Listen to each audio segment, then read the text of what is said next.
wesentlich geringer fällt der Einfluss auf die Deutschen. Und so setzt der...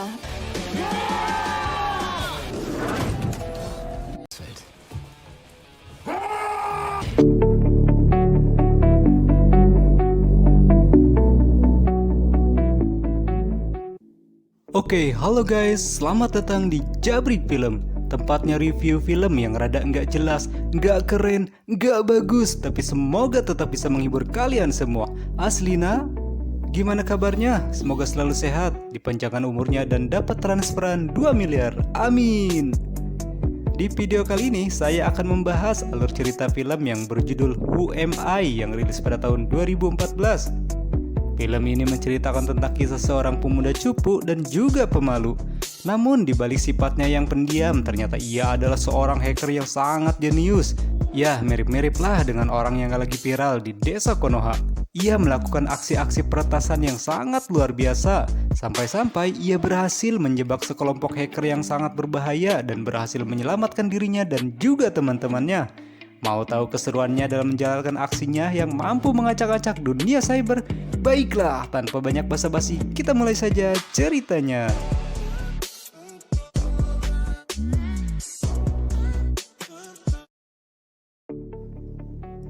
Di awal film diperlihatkan seorang pemuda bernama Benjamin, tapi nggak pakai S. Diperlihatkan ia sedang diinterogasi oleh seorang wanita. Dari awal interogasi tersebut, Ben menceritakan kisah hidupnya dari kecil hingga sampai saat ini. Ben tumbuh dalam keluarga yang cukup berantakan. Ia tinggal bersama seorang nenek-nenek yang memang adalah neneknya yang merawatnya sejak kecil. Sejak kecil, Ben memiliki impian menjadi superhero. Tentu saja karena hal itu di dunia nyata nggak ada yang mengapresiasi impiannya tersebut. Bahkan seringkali orang-orang yang ada di sekitarnya menganggapnya nggak jelas. Saat beranjak dewasa, tepatnya saat berumur 14 tahun, Ben pun mengubah arah impiannya tersebut. Ia justru mempelajari bahasa komputer atau biasa disebut coding untuk menjadi seorang hacker. Hampir sebagian banyak waktunya dihabiskan di depan komputer dan mempelajari semuanya secara otodidak. Dan ia pun memilih nama Who Am I sebagai identitas samarannya. Sejak saat itulah ia sering mempraktekkan kemampuannya itu dan telah berhasil meretas banyak sistem keamanan. Ia pun akhirnya menemukan sebuah link dan ia pun masuk dan bergabung dengan para hacker yang ada di negaranya. Nah, di dalam dunia cyber tersebut ada seorang yang menjadi tokoh inspiratif bagi Ben. Orang itu dikenal dengan nama MRX. Kembali ke dunia nyata, Ben hanyalah seorang pemuda cupu yang memiliki profesi sebagai pengantar pizza. Hingga sampai suatu hari, Ben mengantarkan pesanan pizza yang ternyata dipesan oleh seorang gadis yang dulu menjadi gebetannya waktu di sekolah yang bernama Mary. Namun karena Ben yang pemalu, penyendiri dan juga tahu diri, Mary pun jadi nggak terlalu mengingatnya. Di waktu tersebut, Ben nggak sengaja mendengar percakapan Mary dengan teman-temannya yang sedang membicarakan bahwa mereka akan mengikuti ujian hukum. Dari situlah Ben berpikir ingin membantu Mary dengan mencuri materi untuk soal ujian tersebut.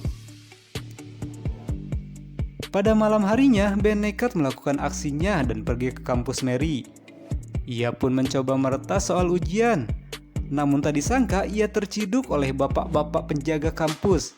Alhasil ia pun disidang dan dijatuhi hukuman dengan menjadi seorang pelayan masyarakat, atau lebih tepatnya tukang nyapu sampah selama 50 jam. Di sana Ben pun bertemu dengan seorang yang senasib dengannya yang bernama Max tapi nggak pakai Me. Kebetulan Max pun tertarik dengan dunia cyber sama seperti Ben. Lalu Max pun mengajak Ben untuk menghadiri sebuah party bersamanya. Pada malam harinya, Ben pun datang ke pesta tersebut dan bertemu dengan Max dan juga teman-teman Max yang bernama Stephen dan juga Paul. Nah, ternyata keduanya juga adalah seorang hacker. Di sanalah Ben unjuk gigi dengan memperlihatkan skillnya dengan cara meretas sebuah sistem yang menyebabkan aliran listrik di sekitar wilayah tersebut pun terputus.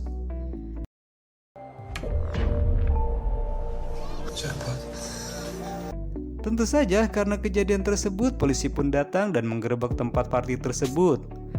Tanpa diduga ternyata di pesta itu ia kembali bertemu dengan Mary. Alhasil Ben, Mary dan juga teman-teman lainnya segera kabur karena menghindari tangkapan polisi. Setelah terbebas dari situasi tersebut, Ben pun memutuskan untuk segera pulang ke rumahnya. Namun tak disangka, Ben tak menemukan neneknya. Ben pun mencarinya dan beruntungnya ia menemukan neneknya yang sedang kebingungan di tengah jalan. Ben pun membawanya ke rumah sakit. Lalu dokter mengatakan kalau penyakit lupa yang disebabkan faktor U sudah semakin parah, sehingga harus mendapatkan perawatan di rumah sakit. Keesokan harinya, Ben kembali bertemu dengan Max di dalam gerbong kereta. Max lalu mengajak Ben berkumpul dengan Steven dan juga Paul. Mereka rupanya berencana meretas sebuah laptop yang akan digunakan untuk presentasi di salah satu seminar. Kembali lagi, Ben diminta untuk membuktikan kemampuannya di hadapan teman-temannya. Dengan percaya diri atau lebih tepatnya nekat, Ben pun mencoba melakukan peretasan dan ternyata berhasil melakukannya. Lalu setelah itu, ia segera pergi keluar dari tempat tersebut. Mereka menampilkan tayangan di laptop itu dengan menyisipkan video-video konyol di tengah seminar yang sangat penting.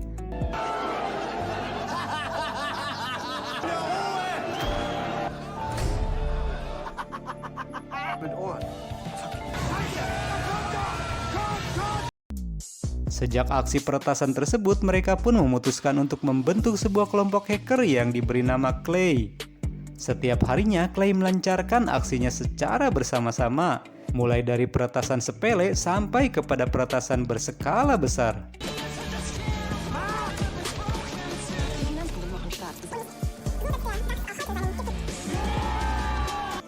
Karena hal tersebut pun akhirnya membuat Clay semakin terkenal di kalangan para peselancar dunia cyber. Dengan prestasi tersebut membuat setiap anggota Clay sangat ingin mendapatkan apresiasi dari sang idola mereka, yaitu MRX. Namun sayangnya MRX seolah enggak peduli dengan keberadaan Clay.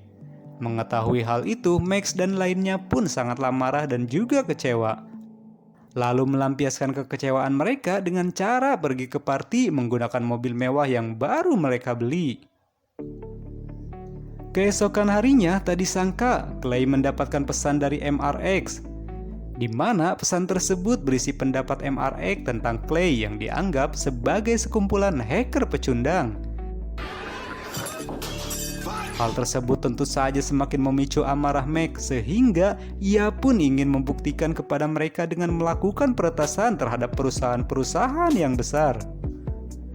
Beberapa hari kemudian, setelah melakukan persiapan matang, Ben dan teman-temannya pun melakukan aksi mereka, di mana mereka masuk ke dalam sebuah perusahaan sistem keamanan intelijen dan berniat melakukan peretasan server dari perusahaan tersebut. Tak diduga, aksi tersebut pun berhasil mereka lakukan.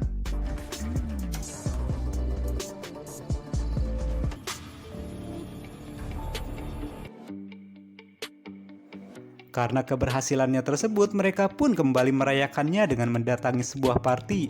Namun tak disangka di pesta tersebut Ben justru menyaksikan pengkhianatan yang dilakukan oleh Max terhadapnya. Dengan perasaan penuh emosi, Ben pun kembali ke markas Clay lalu mengirimkan semua data yang mereka dapatkan kepada Mr. X. Disinilah awal mula perpecahan di tubuh Clay mulai terjadi. Tak lama kemudian, mereka mendapatkan kabar tentang kematian seorang hacker bernama Krypton, yang merupakan anggota dari kelompok hacker bernama Friend. Friend sendiri adalah kelompok hacker yang dibiayai oleh Dinas Rahasia Jerman untuk memata-matai aksi para hacker yang lainnya. Dan ternyata MRX adalah salah satu anggota dari kelompok Friend tersebut. Data yang sebelumnya diberikan oleh Ben kepada MRX kemudian dijual kepada Russian Cyber Mafia, sehingga akibat semua kekacauan tersebut, Clay pun disalahkan atas semua tuduhan. Karena hal itulah masalah internal para anggota Clay pun semakin membesar. Ben lalu mengusulkan untuk mencari keberadaan Mr. X dengan mengorbankan dirinya sebagai umpan.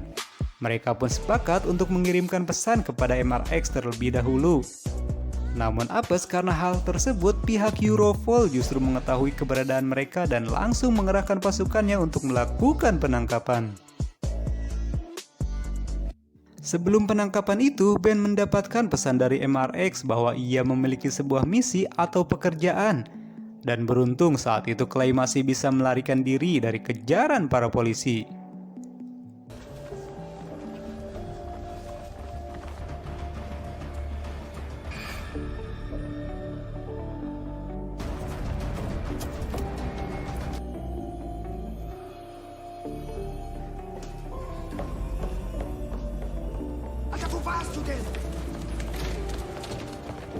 Di sisi lain, salah satu anggota Europol bernama Hena yang diberi tugas oleh atasannya untuk menangkap para anggota dari Friend dan juga anggota Russian Cyber. Lalu diperlihatkan seperti di awal film, di mana diperlihatkan Ben sedang diinterogasi oleh Hena. Yang berarti semua rentetan kejadian tadi merupakan semua informasi yang diberikan Ben. Namun saat ini Hena enggak percaya sepenuhnya kepada Ben, sehingga ia mengajak Ben untuk bekerja sama menangkap MRX. Tentu saja Ben langsung menyetujui tawaran tersebut dengan satu syarat, ia meminta perlindungan sebagai seorang saksi. Setelah itu Ben membocorkan bahwa MRX berusaha untuk meretas server dari Europol agar ia bisa mendapatkan beberapa data yang ia inginkan. Lalu Ben pun kembali melanjutkan ceritanya. Pada suatu malam, ia masuk ke dalam markas Europol untuk memperbaiki semua kesalahannya terhadap Clay. Dan tentu saja berkat arahan sang sutradara, aksinya tersebut berjalan mulus.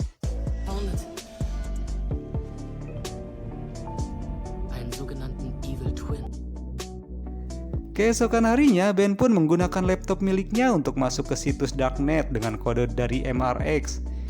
Di sana, ia akan menyerahkan sebuah program yang dapat digunakan untuk mengakses server Europol, di mana jika MRX mengakses server tersebut, maka identitasnya akan langsung terbongkar. Namun tak diduga, MRX telah mengetahui rencananya tersebut dan tentu saja ia enggak mudah untuk ditipu. Justru sebaliknya, kode yang sebelumnya diberikan oleh MRX untuk mengakses darknet ternyata telah diatur, sehingga wajah dan juga keberadaan Ben akan langsung diketahui. Alhasil Ben pun segera kabur dan kembali ke markasnya. Di dalam markas, Ben sangat terkejut melihat ketiga temannya telah mati dengan sangat mengenaskan. Dan karena kematian teman-temannya itu, Ben meminta perlindungan saksi kepada Hena. Lalu Hena bertanya apa yang akan dilakukan Ben selanjutnya untuk dapat menangkap MRX dan juga Friend. Lalu Ben pun menjawab bahwa ia akan melakukan trik tipuan untuk menyerang kelemahan dari MRX. Singkat cerita, Ben pun melakukan strategi yang sama dengan apa yang telah dilakukan MRX terhadapnya. Tak disangka, strategi itu pun berhasil membongkar identitas MRX, di mana MRX ternyata adalah seorang remaja yang baru berusia 19 tahun.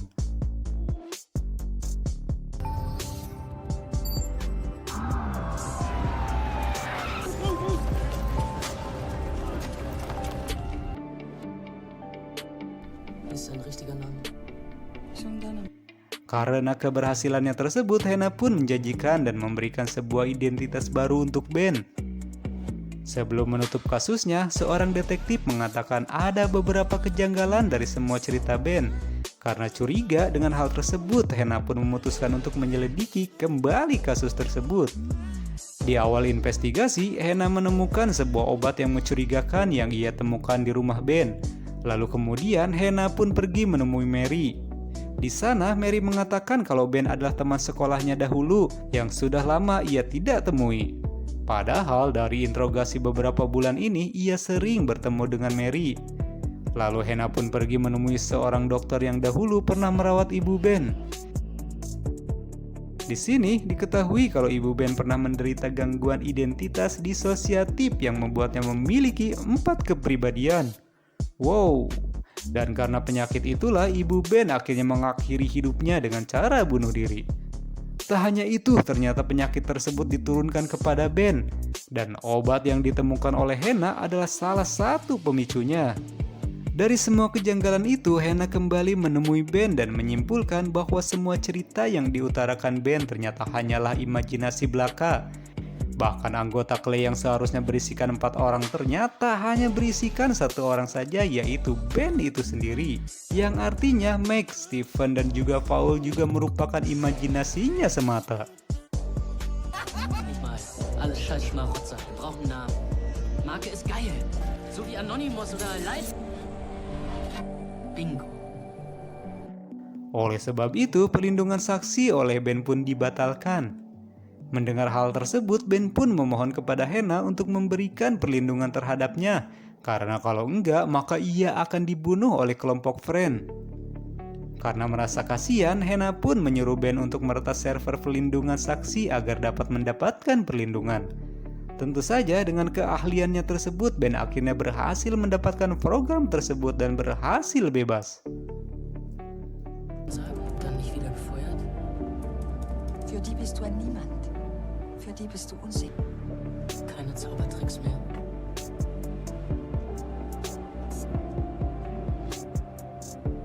Setelah kebebasan itu, terlihat Ben sedang berdiri di sebuah kapal pesiar. Di sana juga terlihat Mary, Max, Stephen, dan juga Paul. Tak disangka ternyata semua kejadian itu telah direncanakan dengan sangat matang oleh Ben. Bahkan masalah kepribadian ganda juga merupakan bagian dari rentetan triknya. Semua hal tersebut dilakukan agar Ben bisa terbebas dari hukuman, sekaligus terbebas dari MRX dan juga kelompoknya. Dengan semua rencana yang sangat brilian tersebut, Ben dan juga teman-temannya terbebas dari semua tuduhan dan bisa memulai kembali kehidupan barunya dengan tenang, dan film pun tamat. Bagaimana guys, filmnya seru bukan? Dengan plot twistnya yang sangat nggak terduga atau justru bingung dengan alur ceritanya? Silahkan tonton filmnya langsung agar dapat lebih memahami ceritanya. Terima kasih sudah menonton, dan bagi kalian yang suka dengan alur ceritanya, silahkan tekan tombol subscribe dan nyalakan lonceng notifikasinya karena itu gratis, dan sampai jumpa di film selanjutnya. Bye!